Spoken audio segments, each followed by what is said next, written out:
Vamos a... Y ahora que estamos viendo justamente esta imagen de los tacos. Bueno, los tacos son de todos los días en Santiago, pero con lluvia, con acumulación de agua, con nieve. Hay que tener mayores precauciones que un día normal. Vamos a estar conversando sobre esto, recomendaciones también. Estamos en contacto con Alberto Escobar, gerente de movilidad de Automóvil Club de Chile. Alberto, gracias por acompañarnos. ¿Qué tal? ¿Cómo estás, Nicolás? Gusto de verte nuevamente. Igualmente. Yo he dado algunos que son los clásicos, los tips. La velocidad, ¿para qué decir? Siempre. A la defensiva, planificar si es posible dentro de... ¿Cuáles son, con un día distinto en términos de las condiciones del tiempo, tú acotarías y sumarías también a los conductores de distintos tipos de vehículos? Sí, mira, la primera recomendación está muy bien la que tú decías, que es el tema de la velocidad. Apenas llueve, uno tiene que disminuir a lo menos en 20 kilómetros la velocidad habitual. O sea, lo legal son 50 en la ciudad, debiéramos andar a 30, no más que eso, 35. Aumentar la distancia en lo posible. Los chilenos tenemos costumbre de manejar muy pegados, pero aumentar la distancia con el vehículo que te antecede, porque la capacidad de freno del vehículo con la lluvia disminuye, puede llegar a disminuir hasta en un 50%. Recuerda que hay una conversación, ¿no es cierto?, entre el dibujo del neumático y la rugosidad del pavimento, lo que da el agarre, el grip. Pero cuando tú tienes una capa de agua entre ambas, se produce una verdadera película que impide este agarre y hace que sea mucho más resbaladizo. ¿Independiente si el neumático es nuevo, Alberto? Independientemente si el neumático es nuevo. Si el neumático es viejo, es peor aún. Y es más, Nicolás, recuerda que del rechazo de las plantas de revisión técnica, aproximadamente el 20%, que un 20% son rechazados por neumático y el otro 20% por freno. Claro. Entonces esta doble combinación es muy peligrosa, sobre todo en días de lluvia. Eso por un lado. Ahora, sumémosle nieve. Más complejo. A ver, con la nieve hay que ser cuidadoso porque nosotros, yo te diría, en zonas no cordilleranas, probablemente desde Temuco hacia el norte no tenemos experiencia de manejar ni con nieve ni con hielo, la mayoría de los chilenos, así como tampoco utilizamos neumáticos de invierno, que en países donde la nevazón es permanente, existe la política del cambio de neumáticos en invierno. ¿Cómo son los neumáticos de invierno todo esto? Mira, me pillaste con eso. Sí, los neumáticos de invierno, que son para la nieve en realidad, que tienen una especie de clavo, como de las zapatillas de atletismo. Perfecto, ya. Son neumáticos que tienen clavos y eso permite un mayor agarre con la nieve. Pero nosotros no tenemos experiencia. Mira, por ejemplo, Washington D.C., que cada cierto tiempo tiene una nevazón fuerte, cierran inmediatamente el gobierno. Y eso significa que las oficinas públicas están cerradas y la gente no va a la ciudad. La mayor recomendación es no circular. El que no tiene nada que hacer en la calle, que no salga. Pero más peligroso que la nieve, Nicolás, es el hielo. Y ahí sí que podemos tener problemas probablemente esta noche, esta madrugada y definitivamente mañana. Eso. Y ahí lo que debiera hacer todo conductor, y vamos a pasar un aviso, si amanece mañana empañado el parabrisas, desempáñelo con agua a temperatura ambiente. No le ponga para nada agua caliente, eso jamás. Para nada, lo va a romper. No, para nada.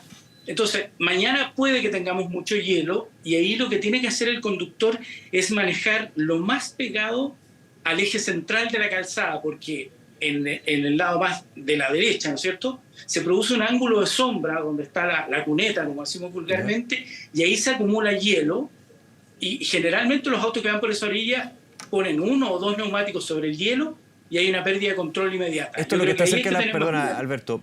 Es bueno el punto, muy bueno el punto.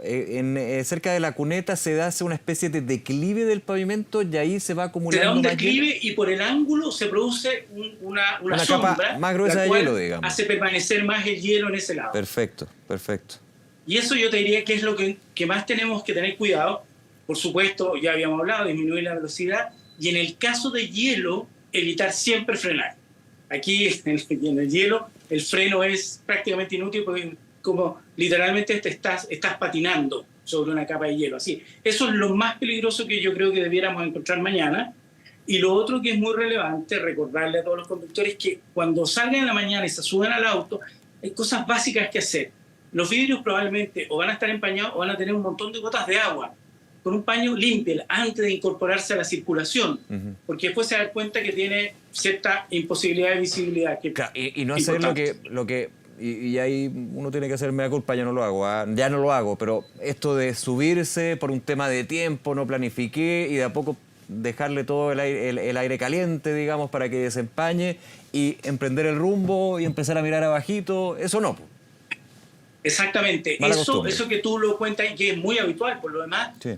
Resulta tremendamente peligroso porque la visibilidad es clave en la conducción. Entonces cuando tú la disminuyes... Está lleno de puntos ciegos. Exactamente, aumenta los puntos ciegos que de suyo ya tienen los autos. Entonces lo otro tampoco calienten el motor porque ya no, eso no se usa. Simplemente enciendan el motor e incorpórense a la vía a unos 10, 15 kilómetros por hora, los primeros 100, 200 metros, y ya después el motor entra perfectamente en régimen, y así no malgastan combustible. Pero lo más importante es tener una muy buena visibilidad. Claro. Oye, ese punto, me lo han preguntado bastante, yo también lo he preguntado bastante, no hay que, como se hacía antiguamente, dejar prendido el motor durante 20, 15 minutos, 30 minutos, ¿por qué no? No, en absoluto. Imagínate el desperdicio de combustible. Los autos ya no se calientan en la mañana, eso era en la época, no sé. Ahora, pero la temperatura del motor sí va a partir bastante lento y podría exigir menos, ¿no? Lo que pasa, ojo, que con las tecnologías modernas, hoy en día, si el motor arranca, significa que está en plena temperatura. Ya. Lo que va a requerir es un poquito más de temperatura, pero se da en el rodaje, no en ralentí, porque eso es desperdiciar, como te digo, desperdiciar combustible y contaminar innecesariamente la atmósfera. Buen dato también, buen dato también. Otro, los parabrisas. Clave, ¿no? Mira, ahí hay un tema que tiene que ver con que espero que lo hayan cambiado, ¿no es cierto? Porque en general después de la lluvia uno empieza a ir a cotizar los limpiaparabrisas. Siempre, me sumo. En general, más o menos, los limpiaparabrisas, dependiendo del régimen a donde está expuesto el auto, pueden durar entre 2 y 3 años. Pero la manera más fácil de detectar es que si cuando tú lo echas a andar se produce una especie de arrastre, ¿no es cierto?, con un sonido así como un chirrido, significa que esos ya están o quemados o demasiado gastados y ya hay que hacer un cambio. Eso por otro lado. A ver, estamos hablando también, pero estamos hablando de la parte técnica del auto mismo. Ahora, en recomendaciones para el conducir, claro, pensando en que el día de mañana quizás no va a haber lluvia, pero se va a generar una situación que uno, bueno, en el sur es bien conocido, el hielo negro, digamos, esta capa de hielo que no se ve porque se ve solamente el pavimento. Es poco habitual acá, pero igual podría estar presente, ¿no? Es poco habitual, pero lo más probable es que esté presente en lo que yo te decía, en lo que es la cuneta, en ese ángulo. Es decir, en la parte más a la derecha de la calzada. Por eso, en esta época se recomienda ir lo más al centro o pegado a la línea divisoria, ¿no es cierto?, al eje central de la calzada. Pero aquí lo importante es disminuir la velocidad siempre. Estamos hablando que el ideal es que en estas situaciones de lluvia no superemos los 30, 35 kilómetros por hora porque hay menos visibilidad, hay mayor necesidad de mayor distancia para poder frenar y los frenos pierden de alguna manera eficacia. Ahora, a propósito de los frenos, cuando uno se mete a una poza de agua y se inunda el sistema de freno, ¿cierto?, metes el neumático prácticamente entero al agua, a la salida hay que bombear despacio varias veces para eliminar el agua que esté en exceso, pero además ir secando el sistema de freno. Pero bombear espacio es ir apretando el pedal de freno. Apretando el freno suavecito, cosa de que salga el agua que pudiera haber quedado en el sistema y por otro lado con esa misma temperatura tú vas secando el sistema. Eso es muy importante. ¿Qué pasa si no lo hago? ¿Qué pasa si los frenos o el sistema de freno está mojado, húmedo, no sé? Lo que pasa es que al estar mojado vas a perder eficiencia. La pérdida de eficiencia significa que necesitas más metros para frenar. Y en función del tiempo de reacción, tú necesitas por lo menos 2 segundos para alcanzar a frenar, porque entre que tú ves un objeto, una mascota o una persona, y el cerebro manda la orden al pie, eso toma como 2 segundos. Y a la velocidad que vas, 30 kilómetros por hora, vas a recorrer por lo menos 3, 4 metros o más antes de poder frenar. Por eso es tan importante ir muy atento a la condición del tránsito y la visibilidad es clave porque acuérdate que los peatones, si tú miras, andan prácticamente todos con ropa oscura y se vuelven prácticamente invisibles a esta hora.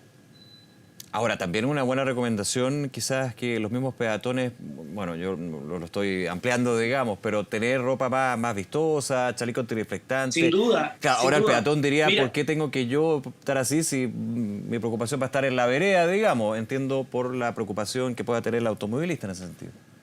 Sí, lo que ocurre, acuérdate que el cruce Es bien complejo en nuestro país. Eso. Habría que hacer un cambio incluso de infraestructura, porque nosotros tenemos los pasos señalizados muy pegados a la esquina. Muy pegado, eso es cierto. Y cuando se producen virajes, sobre todo en los buses, el punto ciego es enorme y en general se producen muchos atropellos en los virajes. Y a propósito de los sistemas, del pintado de sistema de cruce, recuerden que esa pintura es más resbalosa en algunos casos que el mismo pavimento. Entonces procuren evitar los frenajes sobre las líneas punteadas o pintadas, porque ahí se produce una mayor pérdida de adherencia, recomendación que le hago sobre todo a los motociclistas, que les pasa muy habitualmente. Eso, y déjame hacer un paréntesis ahí, irme desde los vehículos a combustión, digamos, bueno, híbrido, eléctrico también entran, entendiendo autos, camionetas, etcétera. Pero hay otros, los ciclos, por ejemplo, las bicicletas, los scooters. Aquí también en estos días el que anda en bicicleta va a seguir andando en bicicleta. Pero lo llevo desde el punto de vista de la convivencia vial, que ustedes como Automóvil Club siguen bastante. Esto también se ve desafiado en estos días, ¿no?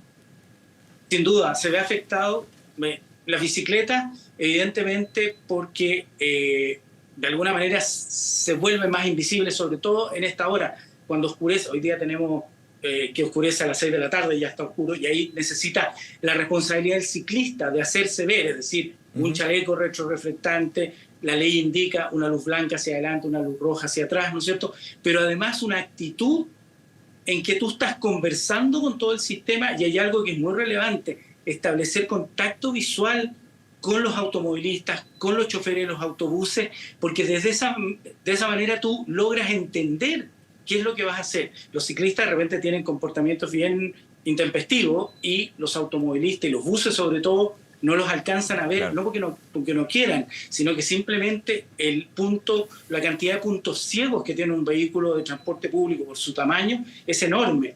Y no es que quieran atropellar a alguien, sino que simplemente el conductor no ve. Entonces, la responsabilidad evidente, a los ciclistas no les gusta ponerse chaleco, no les gusta ponerse un montón de cosas, pero es por tu vida. Hay campañas en el mundo que se llaman Hazte Ver. En Chile alguna vez la tuvimos también, que es muy importante. Y otra cosa, sería deseable que los niños que van al colegio también llevaran elementos retroreflectantes. Me gustaría a mí que fuera como en Alemania, que van con un chaleco retroreflectante amarillo, de todas maneras.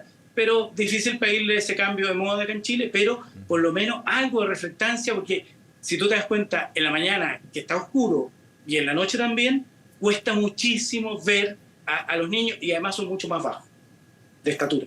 Claro. Alberto Escobar, gerente de movilidad Automóvil Club de Chile. Muchas gracias, Alberto, por todas las recomendaciones, los tips y los datos. Que estés muy bien. Tú también, Nicolás. Te quedo a tus órdenes. Un abrazo, nos vemos. Chao. Igual, buena tarde.